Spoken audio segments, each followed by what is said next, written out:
Welcome to the Last in Line podcast, where we discuss faith, hope, and truth in the lives of amazing servant leaders. You are in the right place if you crave purpose and if you hunger for a life of significance. This podcast applies biblical truth to our daily lives, and we pray that you walk away encouraged and inspired. This is the Last in Line podcast. I'd like to welcome Sean Briscombe to Last in Line podcast. He is the co-trustee of Kind Foundation, which is his private family foundation focused on providing resources, training, and support to giving leaders who are making a bigger impact in the world. They have a mission to serve and a purpose beyond themselves, serve those who serve others, and they do that through some unique strategies and support that allows them to align as well as coach and teach and train private family foundations, philanthropists on the mission to serve. So they've created this foundation as a way to help other people figure out how to give more money, which in turn is a win-win and creates some benefits on the back end for entrepreneurs and people of significant generational wealth who are looking to find some tax benefits. And so they created a foundation. So everybody wins because giving more in turn benefits those who are doing the giving as well as the recipients. So many families they work with are focused on creating a legacy. Like I said, generational wealth. Oftentimes they might overlook the value of creating some endowments or philanthropic contracts and leveraging their giving strategy. So all of that's above my pay grade, honestly. We talk a lot about his faith journey, and they have suffered some significant loss early on in their marriage, and Sean has a pretty radical transformation spiritually that he'll talk about, and he started to realize after gaining significant wealth and losing it all, doing that twice, and then reaching out to a fellow diver of his, a friend when they were in the Olympic diving circles, reached out to him and really had a revelation about how to create foundations and ways to keep Uncle Sam, I guess, out of the mix to a degree. So that's what we talk about. And he wrote a book called The Truth About Taxes, and you guys can go pick that up. We didn't dissect that, but he gave us some basic practical principles that work pretty much for anybody who is earning at a high level, creating their own business, looking to give and serve. So I want to thank Matt Boudreau for introducing us. With that, help me welcome Sean Briscombe to Last in Line podcast. Sean Briscombe, welcome to Last in Line podcast. It's good to finally face-to-face meet, man, after our phone call. Thanks for doing this. Thanks, John. I'm happy to be here.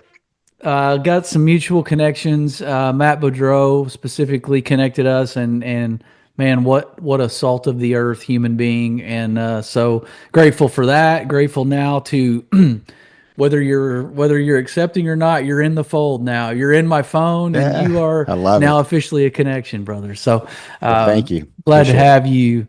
And we're going to talk about some things, and not to no pun intended here, but we're going to bookend our conversation. I'm going to put your book in the middle of our conversation. We're going to talk a little bit about it, but I want to bookend it with some of your background and some of your story, because there's some pretty significant moments in your life that we talked about. And then at the end, we're going to talk a little bit about some of the philanthropy and some of the things you and your wife are doing and have done. So, but before we do that, I definitely want to ask you a question that might set a good stage and give us a safe place to land for the listeners. But if I were to be talking to one of my buddies and I was going to tell him about maybe you, like I met this guy and we had this conversation, how would I finish this sentence if you were me? If I were to say, yeah, Sean and his wife, man, they they've got a great story, man. They were at one point just broke and broken, really. And then blank. What would you kind of how would you finish that story about what would you describe your story as even? Yeah, that's a great question. And the thing that pops into my head is God stepped in. That's it. We were broken and broke. We were literally penniless, about to lose our home. We had two little girls in foster care that we were fostering and trying to help out. And we were literally about to have to go through a short sale on our home, and decided to take a leap of faith. And my wife was visiting a friend of hers that had started a new church just outside of the town that we were living in. And we were living in Austin, Texas at the time, and it was out in Leander, a little bit farther out. And she said, "Hey, why don't you join us?" And so my wife started showing up with her at this church and just volunteering and helping out. And she asked me a few times, do you want to come with us? And I think I might have told you this. We had been through some struggles. We had, I was a diver. I'd trained for the Olympic team, and my whole life I was coaching kids. And I thought, I'm going to be a great dad just because of my coaching ability and how I was handling these kids. And I always thought it would translate into being a good dad. And so that was my sole ambition. I just wanted to be a dad, and met the woman of my dreams. We got married right away, and we got pregnant, and we were so excited, and ended up losing our first child. And it just crushed us both. And so here we were, back to the beginning of your story, where, we had just lost our daughter. My wife and I were struggling, with our marriage just to connect. She was going through pain and hardship, and I was going through pain and hardship. I couldn't communicate it. And we were just, I could feel our relationship just slipping away.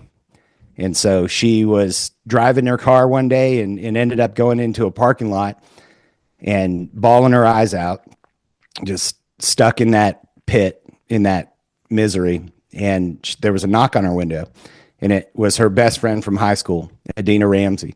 And Adina was like shocked to see her. She said, "What are you doing?" And my wife told her what we had just gone through. And so they reconnected, and Adina said, "Hey, listen, we're starting a new church out in Leander. Why don't you come join us? It's a bunch of ragtag people that are broken and battered and bruised, and, it seems like we'd fit right in." And so my wife came to me and said, "Hey, do you want to join us?" And I said, "No. Didn't you get the memo? God hates us." And so she started going to this church with Adina and just showing up. And it was nearing Thanksgiving time when the church was doing a Thanksgiving food drive. And I had a truck, had 214,000 miles on it, and it was leaking oil, and it was just beat up. And she came to me one day and said, "Hey, we need to borrow your truck for this Thanksgiving food drive at church." And I said, "Well, hold on a second. What if I drive the truck? I don't want you driving it in case it breaks down out in the middle of nowhere."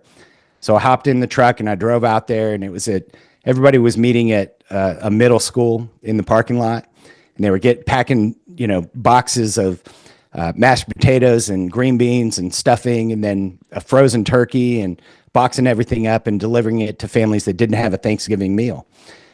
And as we turned into the parking lot, I looked around, and all I saw were kids, grinning ear to ear, so excited to help other kids that didn't have anything. And, like I tell my friends, I'm sure there were adults in the area, but I didn't see any. I just saw kids everywhere. And it hit me like a ton of bricks. And I literally stopped the truck, and I looked up, and I just lost it. And I said, "Okay, this is where I'm supposed to be." So I just started helping out, volunteering. That first day turned into another day, and then to another day. And I just started, we didn't have any money. We were about to lose our home, but we had time, we had energy. And so I said, I'm just going to pour into this church and help out where I can. And it was more just to keep my mind right. It was literally it felt like it was selfish at the time. Mm-hmm. Like I was just trying to help myself out of this position. Yeah. And as God always does, that's when everything changed. We met some friends at church who were going through foster care, getting their license. They had kids of their own, but they wanted to help other kids that were struggling and in the system. And they said, hey, why don't you join us? You never know. Maybe that's God's, vision of growing your family. Yeah. And I blew it off. My wife started going and I was hesitant.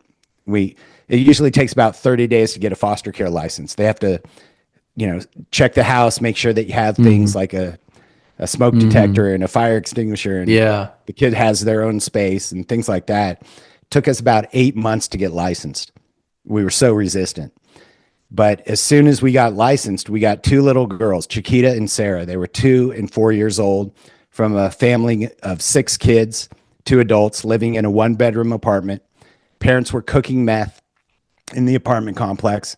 So the cops came, took all the kids, took them to a group home, and there weren't enough beds for the 2 youngest ones. And so we got the phone call.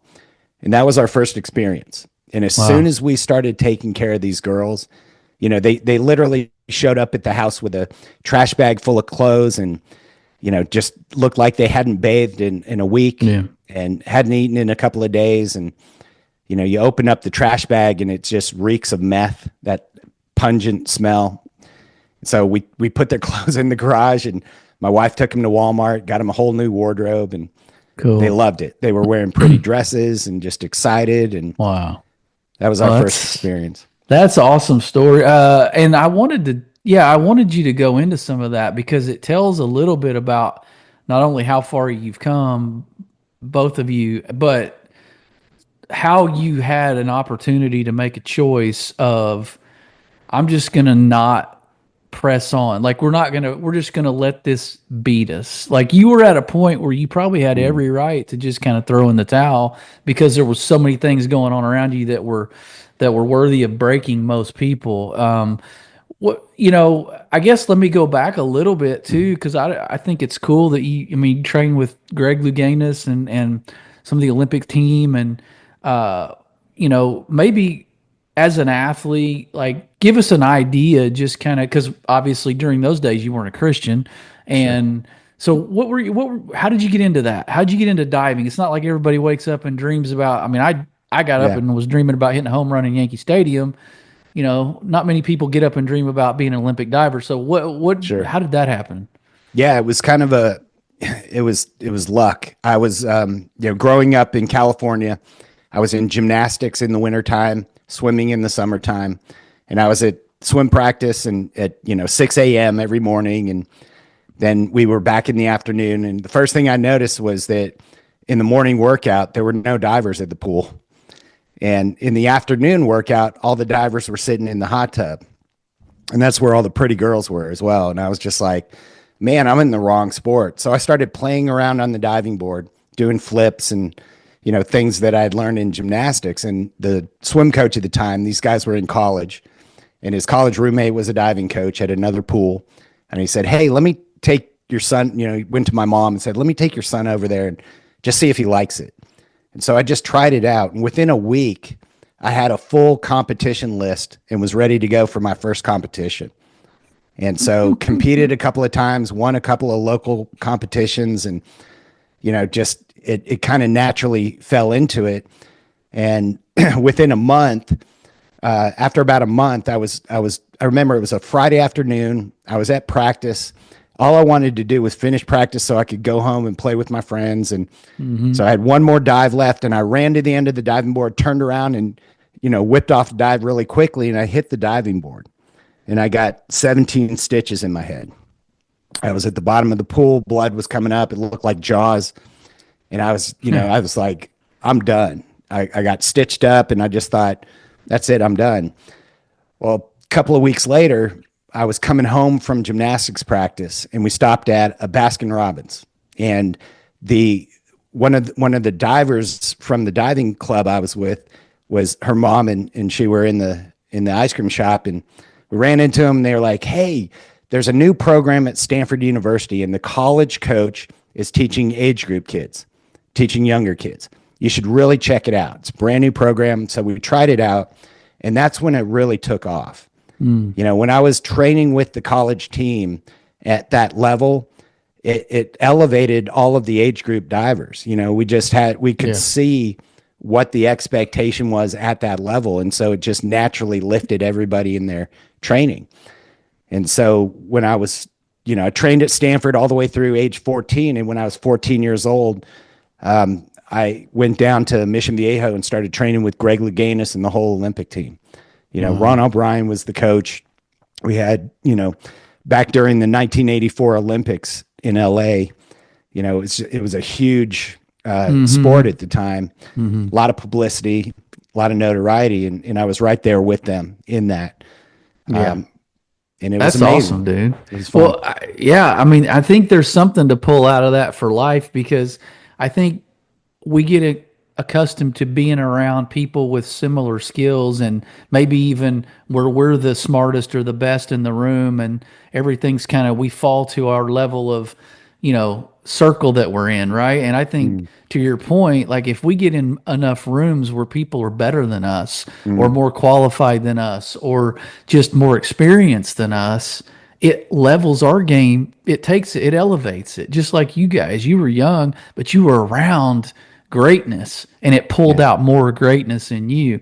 So I think that, when we're in a world of people who shy away from discomfort or unfamiliarity, the fear of the unknown, we don't know what we don't know. So I think something going into the new year. I mean, we're recording this a couple days before Christmas, and then you got all these people coming out of the woodwork in a couple of weeks with New Year's resolutions. I think that's something to think about, is get in more rooms where you're the less qualified in the room. What would you say to that? I agree. I love that idea. I call it just having access and association to elite people. And I've naturally gravitated towards those elite people in every area of life, whether it's school or whether it's diving and sports, and whether it's, business. I've always tried to be in those circles. Even today, my friends are Matt Boudreau and Tim Kennedy. Two of my best friends are Matt Boudreau and Tim Kennedy. There's no reason I should be friends with those guys, but I just felt compelled when I met them. I was like, this is my new mission. This is what I'm going to focus on and pour into and serve as much as I can. Yeah, that's awesome. Yeah, and we're going to talk a lot about Apogee. I see you wearing the shirt, like that whole concept, man. I'd love to get your take on it, because I know it is going to be the future of education. I just don't know what the hockey stick's going to look like, because I think it's going to be major going forward. So you're an athlete, you're around all these Olympians. I mean, fast forward, I guess we're in real estate, right? And then 2008, 2009 recession, lost a child. Like, it was just house of cards was coming down, and you started going to church. And what I heard you say earlier is the more you started to serve, the more clarity you got, the more things started becoming, your direction became clear. So you mentioned in our conversation offline about a guy that you made contact with who was doing some different kind of financial work, and it almost pulled you out. I don't know, I'm going to put words in your mouth, but pulled you out of that ditch of financially, and put new glasses on you. You saw things from a new lens. Take some of the audience, without getting into the minutia, because I don't know enough to ask good questions about where you're going to go with this, so it would do them a disservice. But tell us how you got in contact with the guy that we discussed last week. Yeah, absolutely. So after diving, when you train your whole life to win a gold medal in the Olympics and be on the Wheaties box, and then that doesn't happen, you start questioning everything, right? Like, why did God send me down this path in the first place? That was one of the big questions for me. I was meant to do this. I was meant to be that rock star on the Wheaties box. And I thought that was my life. I was going to give lectures to kids about, setting goals and achieving great things. And I was going to center my life around that whole world. And then when you take a left turn or a right turn and it doesn't happen, you're kind of shocked. And so here I was, diving was over.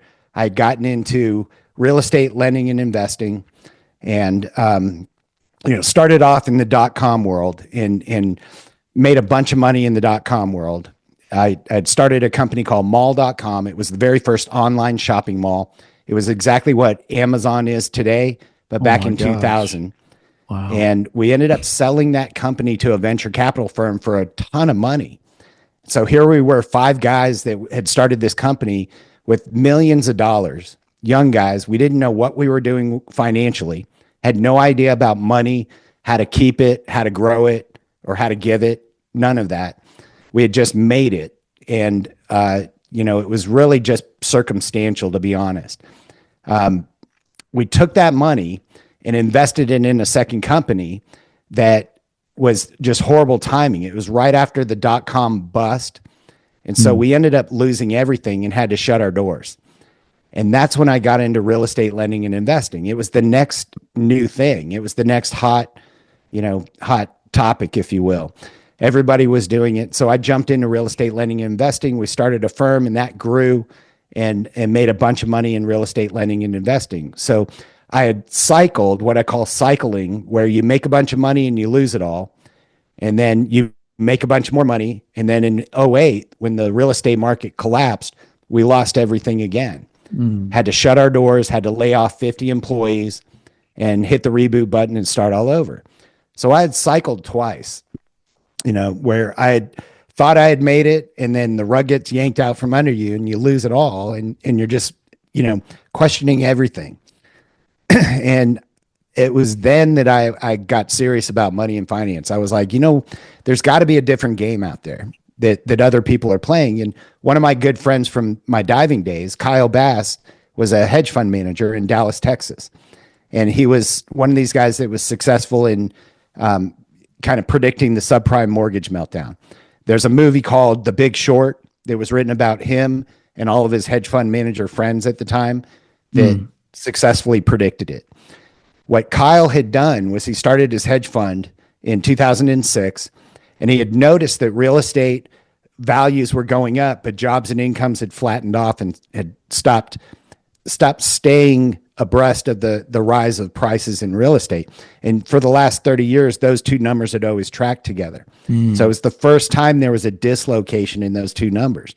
And so that's what he saw. And his thesis was, if that continued, pretty soon people wouldn't be able to afford their mortgages as the mortgages increased.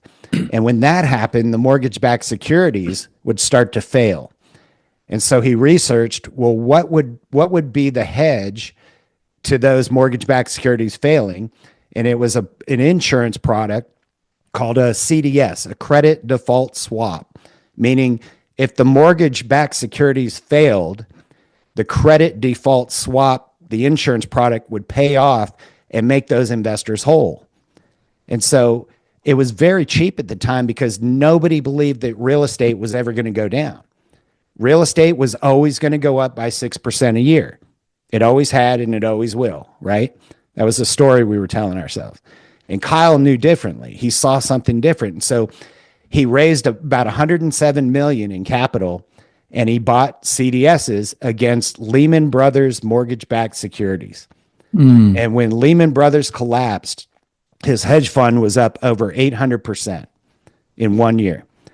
And of course, he's now one of the brightest financial minds of our time. He's constantly being asked to be in these closed door meetings in Congress, in the Senate Finance Committee, to talk about how to unwind our debt.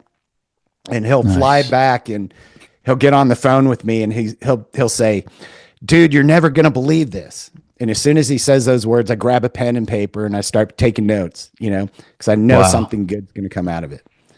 But he's just taught me amazing stories. And what I started doing was I said, when my real estate business collapsed and I had to do something different, I started working again in finance, in mortgages and insurance and just financial, just being a financial advisor.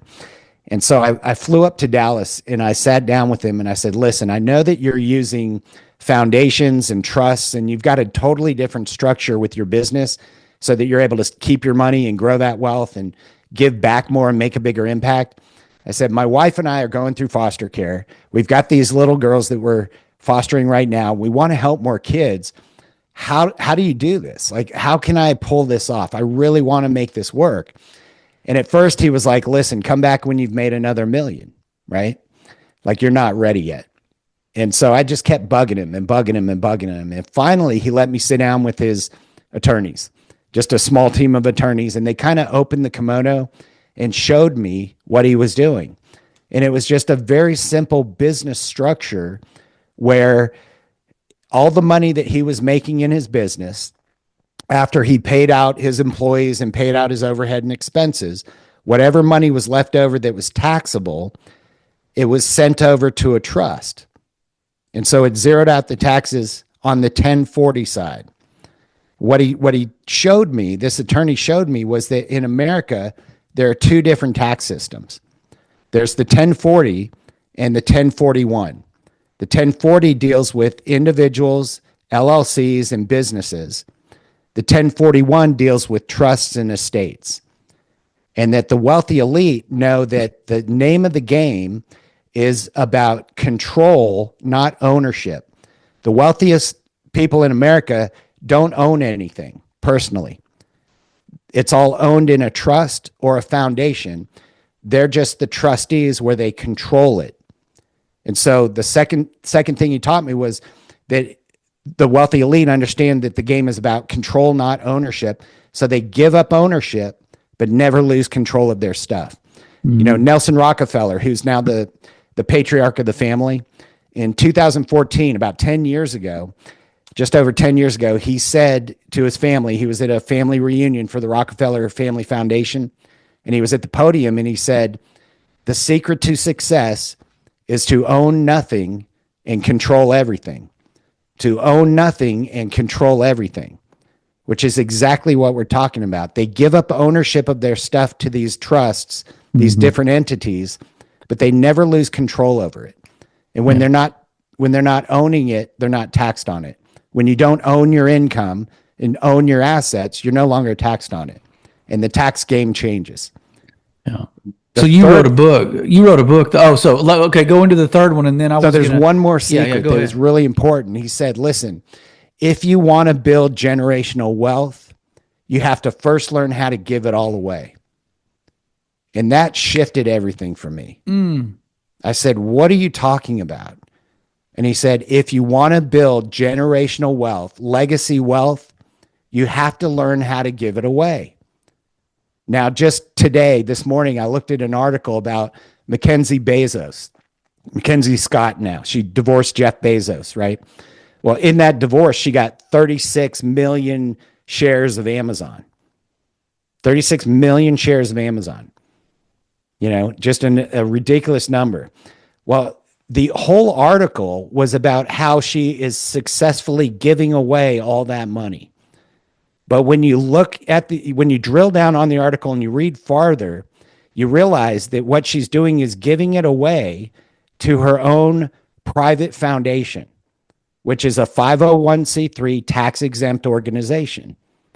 And so the strategy is every year as the tax bill hits, she donates those shares to charity, her own private foundation that she controls. And now she's able to use that capital however she wants, within reason, right? It's got to be for charitable purposes, can't be for you, but it's a lot of capital, and she has a lot of wealth to use and to throw around. So there's a game in there that the wealthy elite play that's completely different than what you and I grew up being taught, trained, and educated on. Yeah, and I'll say two things. When you talk about own nothing, control everything, there's a parallel there with a biblical principle of stewardship, and God owns everything, but we're called to manage it, right? And so, there's a parallel for sure, and I think if we can wrap our brain around the fact that is generalized speaking, it is a biblical concept, and so we need to get in that mindset, because I don't have that mindset. Never have. Never been taught that. Never been told that. And I'm guessing not many people have. My second thing would be, but we've been taught that principle. We just don't know how to pull it off. Well, right, in our own lives with our own finances. So break that. Is there a way to? Because you're talking from a totally different level of playing field than what I'm at, and maybe some of my listeners are, we're maybe in that middle upper realm, and you're in the elite with these people that are talking elite realm. How could you boil that down to where it would actually be relatable to sort of that, I don't know, middle of the road Yeah. group of people? So that was the discovery that really kind of hit me like a ton of bricks. As I started going to all the big 5 financial firms to really find out who can I work with to actually do this for myself and my family. Because of course, when we started fostering kids and getting out of our own, mess and helping other people, that's when God starts moving and really starts acting. And so my business just started exploding at that point, as God has it, as he does. But Yeah. and I saw that. It was clear as day to me. It wasn't me. It was nothing that I did. I was still the same old broken, battered person. I was just pouring into other people. And when you do that, there's a principle that he gives back 7 times whatever you can possibly give. And so it naturally, the business started growing, and now I had this big tax problem. And so I went to my friend Kyle for help, and I had a mission and purpose. My mission and purpose was not to get rich. It was really to figure out, how can I help these kids out in foster care? And then on the next level, how can I serve those who are serving others? Like I was fortunate enough with Kyle one day to be at his house at a party, and we were hanging out, and Chris Kyle, the American Sniper, was there. He had just written the book, and he was having a little book celebration, a private party, and bunch of the Cowboys were there. Jerry Jones was there, and a couple of the other players, and we're sitting there hanging around talking. And I just asked him flat out. I said, "Listen, man, what can we do to help you guys out? Like, I'm not anybody special, but if I was going to help out a service member or someone like yourself, what is the best thing we could do? Like for first responders, military."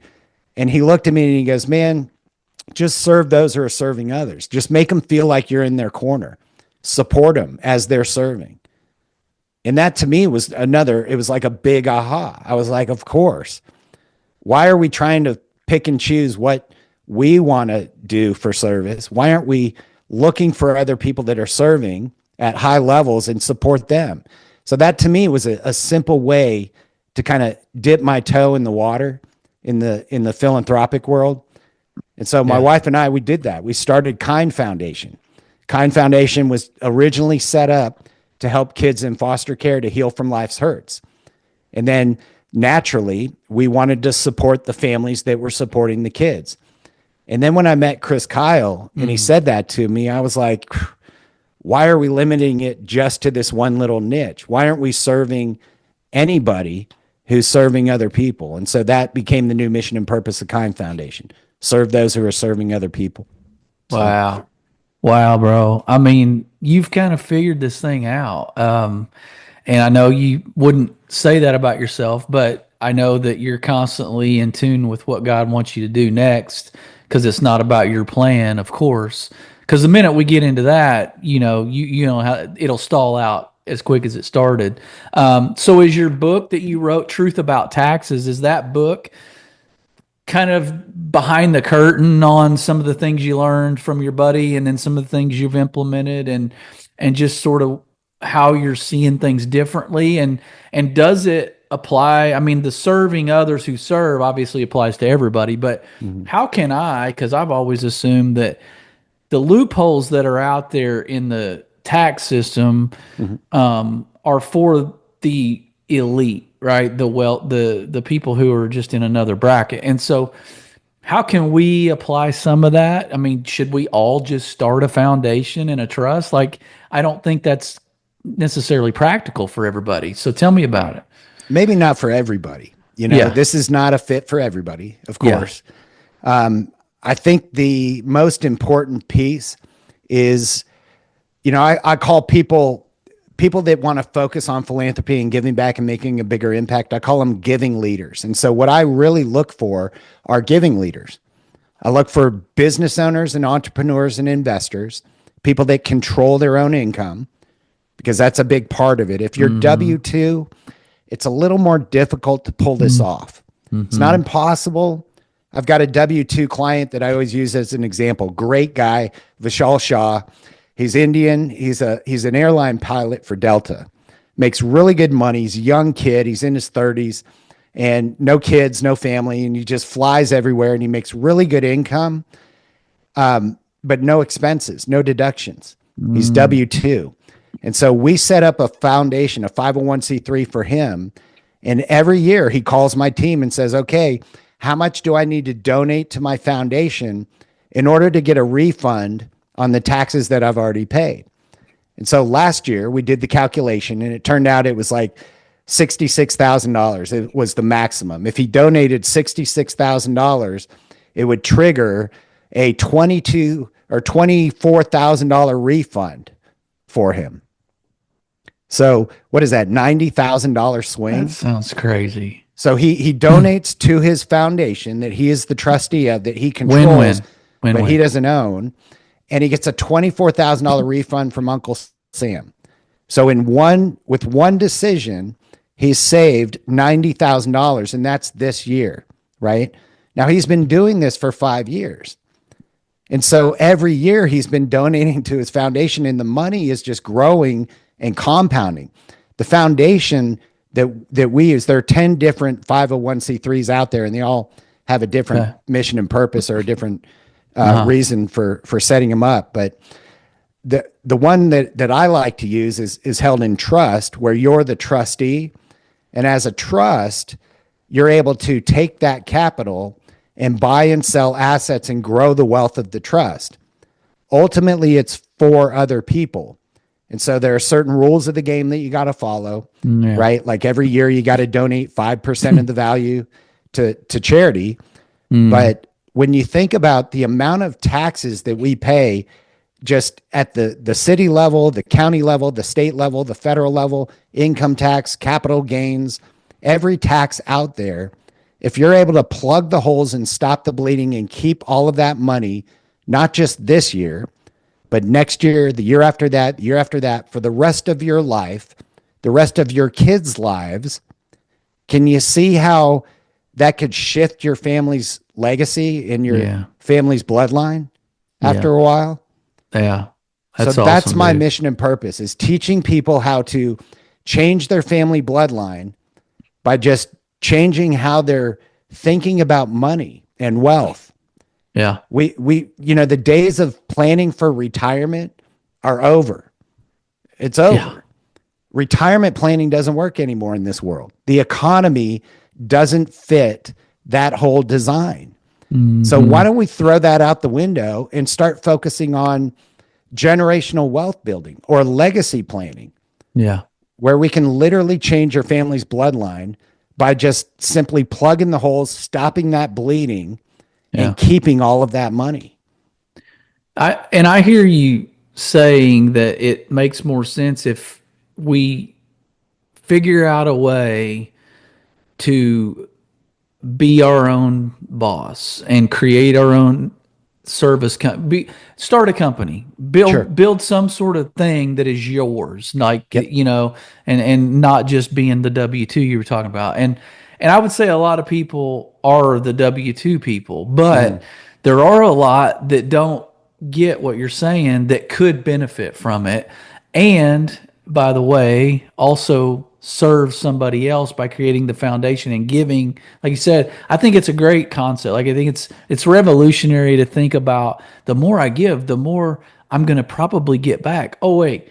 It's not revolutionary. It's sowing and reaping, right? It's another biblical Everything concept. We're talking about is biblical. So that's right. That was the big aha for me, was as I started down this path, the more I learned about this business structure, the more I realized that this was put in place by good Christian men and women hundreds of years, 150 years ago, 200 years ago in America, specifically by design. What I learned was that in 1913, when the IRS was first formed by the Treasury, it was supposed to be for 1 year, and it was supposed to just collect 1% tax on the wealthiest people in the country. The wealthiest people meaning those who made $20,000 a year or more, Well, back in 1913, $20,000 a year is the equivalent of $500,000 today. Okay. So if you made $500,000 in income, you're going to be taxed 1%. The top tax bracket was 7%. And that was for income earners that made the equivalent of 15 million a year. Mm-hmm. So it was 1% on the low end, 7% on the high end, and it was for the wealthiest individuals. It wasn't for everyday Americans. Mm-hmm. Well, fast forward to today, the highest bracket is 37%. The lowest bracket is 12%. And it's for everybody. It encompasses everybody. They want everybody to pay the tax, right? Yeah. And so taxes were never meant to do what they're doing today. Wow. I didn't know that. Wow. No. Golly. Well, they figured out it benefited somebody, so they they wanted more of the pie, right? So they started casting a broader net. And once Congress got the idea that they could just suck money from the producers and spend it however they wanted on their own initiatives, it was game over. And convince us it's our obligation to do it. So Matthew 17 is one of my favorite verses in the Bible. It's when Jesus is with the 12 disciples, goes to the Sea of Galilee, and the tax collectors come up. And the first thing they say is, hey, does your rabbi pay the temple tax? Right. And Jesus wasn't even in the room at the time. I don't know if you remember the story. He walks out, and Peter's talking to him, and he's like, listen, Peter, who pays the temple tax? Is it the citizens or the ones that they've conquered? And at the time, it was only the ones they've conquered, not the citizens. Citizens didn't pay taxes. And he said, listen, we're citizens, but we don't want to offend anybody. So go to the water, throw in a line, and the first fish you catch, open its mouth, and you'll find 2 drachma. Go pay the temple tax for you and for me. It was 2 drachma. It wasn't a handful of coins. It wasn't a bag of coins. It was 2. And yet today, we're expected to pay literally 60% of every dollar you earn is already taxed before you earn it. Dollars. Yeah. Yeah. It's gone before you even make it.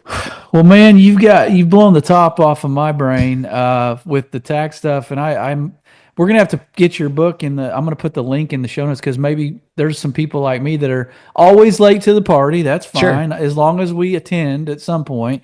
And so we need to read your book and get an idea, and then probably give you a call. But let's fast forward for the sake of time, because I know you probably still have some Christmas gifts to tidy up and wrap. But Apogee program, man. Education is going to be turned up on its head by Apogee, I believe, in a great way, a breath of fresh air. How did you get involved with Apogee? And then, well, I know, but tell the listeners story. how you and Tim and Matt got together, and then take me through kind of how it revolutionized how you think about education. Sure. So my wife and I, we had been fostering, and we had adopted a couple of kids, and my 13-year-old at the time, Caitlin, we had rescued her from a meth lab in Austin, Texas. She was trafficked and just horrible, horrible stuff, tons of trauma and abuse and neglect there. And so great kid, just really, really sweet girl. And she was struggling in school and just wasn't connecting to any of the kids and having a hard time just being around all of those kids, the kids with trauma that have been in foster care and have been adopted and been from really difficult places. They have a hyperactive lizard brain, and their frontal lobe is virtually non-active. And your lizard brain is designed for protecting you from threats. So they're constantly scanning for threats, constantly anxious and worried and nervous that they're going to get kicked to the curb or something bad's going to happen to them. And so they have a really difficult time relating to other kids and even just being in the moment and connecting. And so being stuck in a classroom for 8 hours a day is not healthy for them.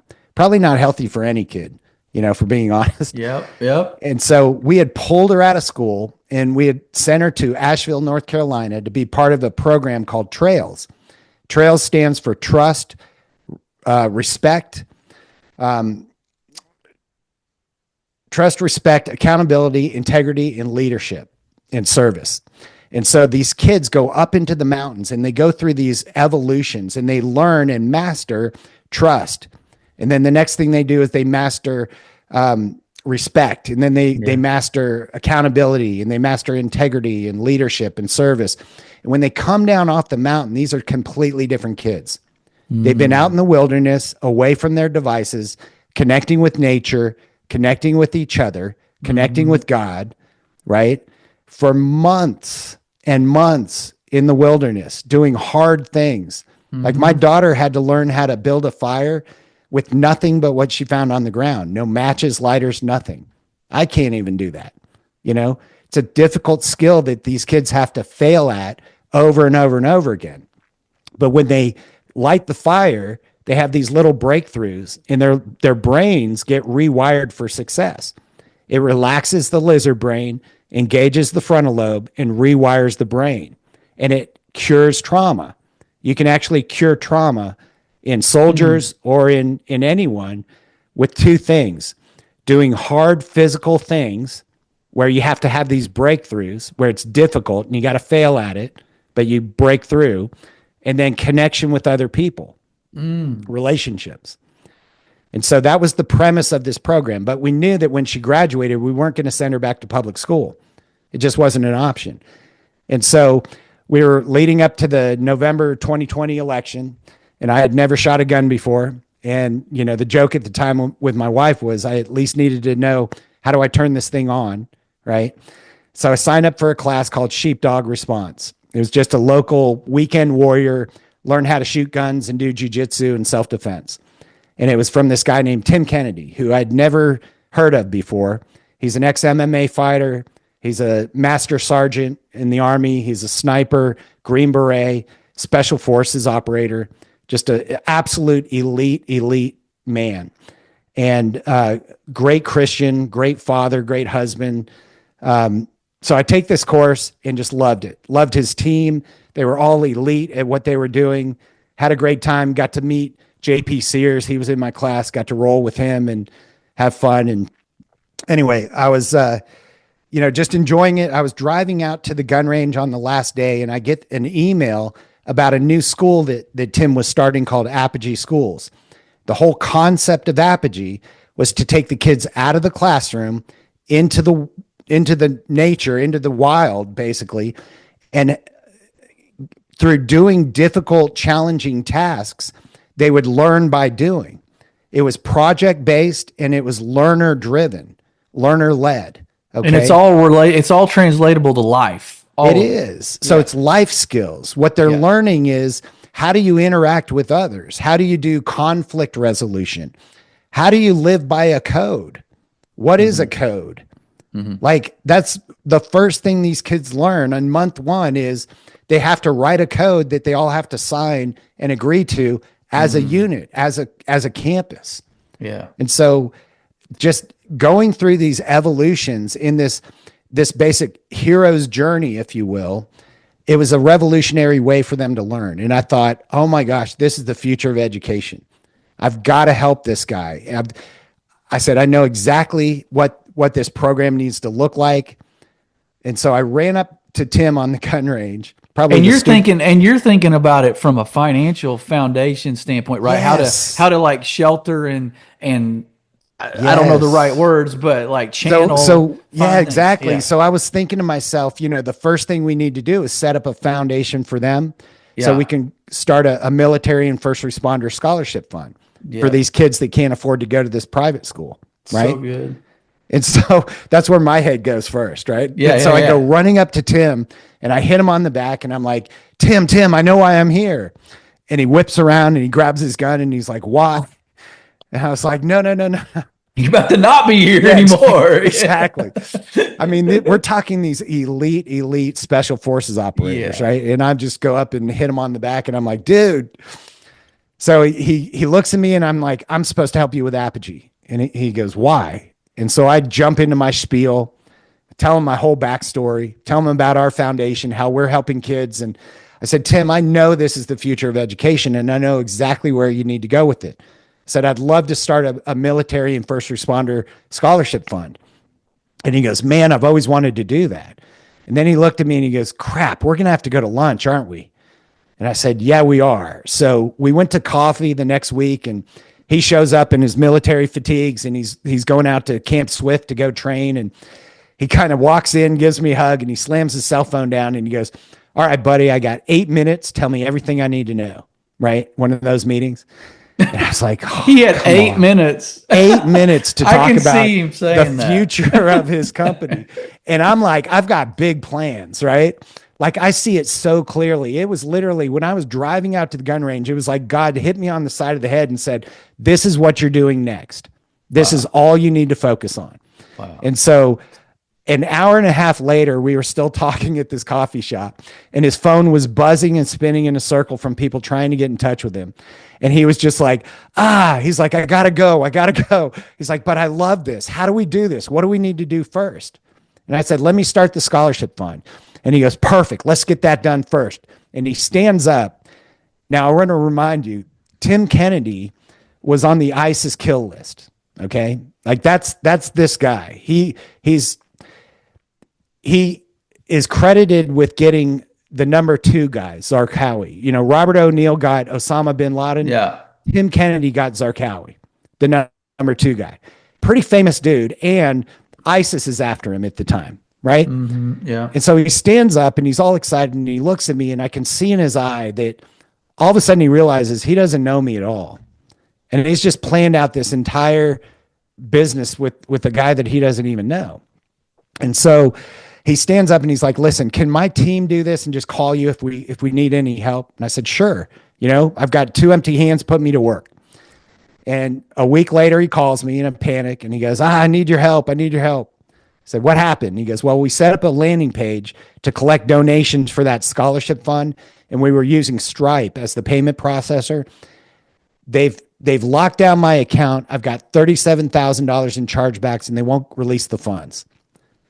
And I was like, let me fix that for you. I've got the nonprofit status later. We can use Kind Foundation for the scholarship fund. So I just set up another scholarship fund and I called all of my colleagues and my friends and clients that I had worked with in the past and helped them out. And I said, listen, this is what we're doing. We raised $70,000 in about a month and scholarshiped a ton of kids that first year. It was a huge success. So here we are 4 years later. We've got 150 campuses nationwide. Yeah. We have a brand new foundation called Apogee Education Foundation. We just had a donor donate a 20-acre property to the foundation for the flagship Apogee school in Central Texas that we're going to be building.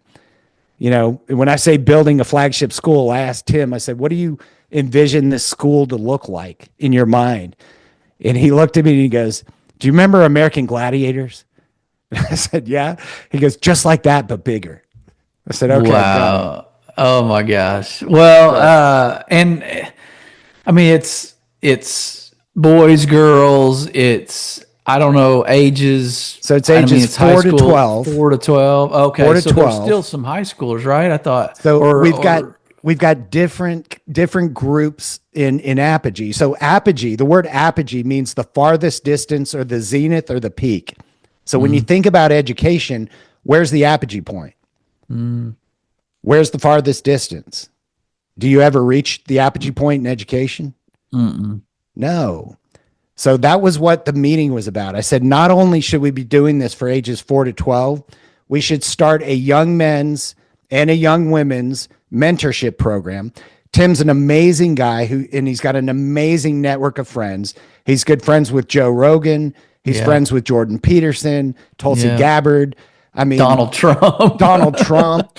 You know, so I said, Tim, imagine if you could have your friends on mentoring to these kids, coaching, teaching, and training them on how to set goals, how to create more discipline in your life, how to do the hard thing when nobody else wants to, right? And so we did that. We set up another, it was called Apogee Strong, and it was young men ages 12 to 17. And all we did was had mentors on. Every week, every Friday, Matt Boudreau, his partner, would have a Zoom call and invite one of these guys on, and he would mentor to the kids. And it got to be so huge. We have like 350 young men in that program right now, today. Dang. We launched a young women's program this year, and it's already grown to almost 200 young women. We've got a men's program. What happened was, a lot of the dads and the moms were looking at their kids and who they were getting mentored to. Like these kids, one of the challenges was the kids had to create a business, right? And so what's the easiest business to create these days? Podcasting. Some people think it's podcasting. So these guys were like, hey, let's start a podcast. And they're like, all right. Well, that month or that week, the mentor was Rogan and Jamie, his assistant, teaching the kids how to set up a podcast, what tools to use, like how to launch the podcast, how to get it out there, how to create leverage and really get more reach with your podcast. Yeah. And these kids were blown away. They started this podcast, and now that podcast is making more money than most adults that I know, So these kids are in, age 12 to 17, learning business skills, learning how to make money, how to keep money, how to grow money, and how to give money, how to make it, keep it, grow it, and give it. Wow. They're learning it at age 12 to 17. Dang. So it kind of, after a while, you kind of sit there and say, do we really need to go to college? Right. Or what would college do for us? Yeah. Well, is Apogee is it a supplement though to accredited curriculum that kids do for homeschooling or kids that are at private school, or like, do you still get your diploma and then you're doing Apogee on the side, or is Apogee giving them a written piece of paper? So all programs in Apogee, all educational programs are accredited. Okay. We're adding Apogee U in 2025 for accredited Bachelor of Arts and Bachelor of Science programs and licensing programs. Nice. So now we're able to compete with the junior colleges where they have 20,000 students sitting in a classroom all day learning theory. Our students are going to be going through a program, bachelor's program, where they're doing real world work, where at the end of the program, they graduate with not only a degree, an accredited degree, but a whole portfolio of work that they've done that they can hand to an employer. So they're getting jobs right away at the highest possible pay. Yeah, that's what employers want. People that aren't coming out of an institution as a robot. They're wanting people who can have a conversation and provide solutions to real problems. And what mistakes have you made? And the initiative, what did you learn from those? Yeah, because I think we don't have enough kids that are willing to take initiative and risk failing in order to learn something. And so that's a big. I mean, there's a lot of adults that struggle with that. Yeah, it's tough in the Instagram world that we live in now. It's like everybody wants to present the best that they have. Yeah. And that's just not realistic. And what we're teaching the kids, more importantly, is that if you're trying to be perfect, you're not approachable. No one can approach you. Nobody wants to approach you if you're too shiny and too perfect. Mm-hmm. It's our flaws and our mistakes. It's our baggage that makes us real. It makes us authentic. Authenticity, yeah. That's what helps people to connect. Yeah. And business and money is about connection. Yeah. That's right. That's the shift cool. we're trying to make in kids. So, all right. So before I let you go, I know I promised I was going to let you go a little bit ago, but I've got another. I want you to maybe close us out with something. Sure. And it's multi-layered, so bear with me here. I didn't plan to ask this, so I'm just kind of on the fly. For 2024, what was maybe the best surprise that you could think of in your maybe professional life, spiritual life, like something that kind of shocked you in a good way, and then something that challenged you that you had to overcome, maybe where you had a breakthrough or you had a moment of overcoming. So give me kind of the best and worst of 2024 for you personally. Sure. I think the best for 24 is seeing the growth inside of Apogee. Nice. With Apogee, what we're focused on is 4 pillars of life. We're focused on faith, family, fitness, and future. Future being your legacy or the money piece. Mm-hmm. That's where I come in. Mm-hmm. So I'm coaching, teaching, and training the Apogee families around legacy and finance. Yeah. How to create generational wealth, how to create a legacy where, maybe you add a foundation when it's appropriate, once you grow to that spot. But really what we've created is a network of, I call them giving leaders. And giving leaders are those who are crushing it in their business, focused on really adding value, creating as much value as they can to make as much money as they can. But their focus is on, how do I make a bigger impact? How do I take this capital that I've created and turn it into philanthropic capital? Yep. Where we can impact lives and change the world in a positive way.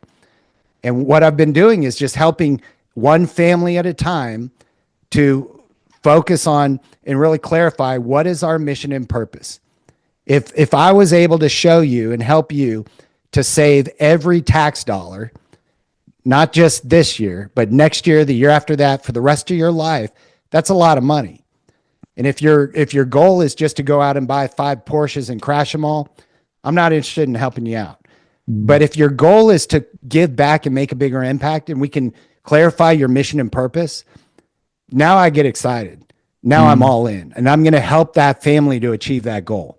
So, we have 1,000 families, over 1,000 families in the Apogee network now. And we've grown to such a size, and so many people, there's a momentum to it that's palpable. And all we're doing is creating a network of giving leaders where we can connect everybody together and we can help each other out. Yeah. So we have these campus owners and these entrepreneurs and these business owners who are learning how to make money, and then we're showing them how to keep the money, grow the money, and ultimately give the money. Mm-hmm. So that's been super exciting to me. That's awesome. Just to watch that growth and the momentum. It's pretty fun. Yeah. So what stretched you, or so what kind of challenge that we're having right now is, when you create a movement like Apogee and it becomes successful and it becomes, popular, meaning more people want to join, the devil starts getting in the middle of things. Satan starts working his magic and tries to big stop target on your turn. back. That's right. Yeah. So we're feeling a lot of that right now. A lot of the challenges we're having right now are just, we're involved in a lawsuit right now with a competitor that's really shouldn't even be a competitor. We believe that there is no competition in this space because we're all on the same mission. We're trying to disrupt education. We're just trying to disrupt it for the whole family, not just for the kids. We believe that your apogee point never ends. And so education should never end. So parents should be included in education. Grandparents should be included in education. We have grandparents right now that want to support these young learners. And they're meeting with me saying, can I join? I know I'm a senior. I know I'm a grandparent. Can I join Apogee and learn this financial stuff so that I can help these other campuses? Do you think we should turn them down? Yeah. No. That's we're saying join us, but there are other entities out there, other competitors out there that are frustrated at the success that we're having. And so they're just throwing lawsuits at us left and right, trying to stop the whole thing. And they're frivolous and they're meaningless, but and it's a scare tactic. Yeah. But it's just unfortunate. And all I see is the biblical side of things. It's like, this is just the evil one getting in the middle, trying to stop this movement because it's so good.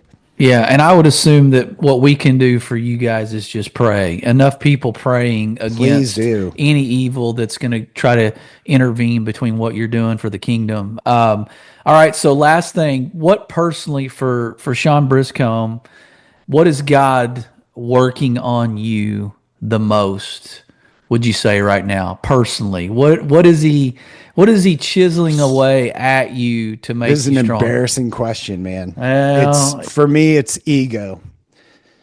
It's and this is something I've struggled with my whole life. When I was a diver, I grew up in a world where they rolled out the red carpet for us everywhere we went. They carried our bags everywhere we went. My wife laughed at me because the first time we went on vacation, went to the airport, I didn't know what to do. Didn't know where the ticket counter was, where I should check my bags in. All that stuff was handled for me, So it was a real struggle for me to get out of this mindset that I mattered in any way, that I was some important, person. And that flares up, we're seeing a lot of good success and a lot of good momentum right now. And my biggest challenge, what I pray for every day, is not to be humbled in a bad way, but just to keep that in check. It's a challenge for me. Pride is the biggest one for me. Yeah. Well, and I would say in your defense a little bit, we all have that. We all go through that, but there's a fine line between keeping that edge that is confidence, right? The humble confidence without it slipping into sort of this ugly arrogance. And, I don't see you as being that. So maybe you're a little harder on yourself than what you should be. So, I mean, I bet you 10 people I would ask would not consider you that. So that's good. You're doing something right. Maybe you're just a little harder on yourself. Anyway, I don't want to, I try to stay humble so that I don't have to get humbled. Mm-hmm. Like I think I don't that's want a good that. way to say it. You know what I mean? I try to stay that way so I don't have to get that way.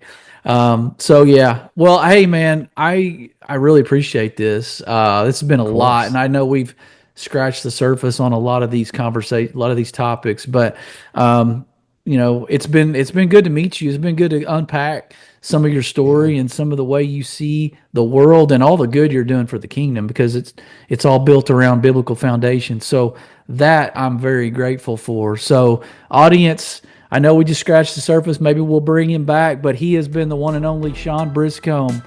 We've been last in line. Be blessed.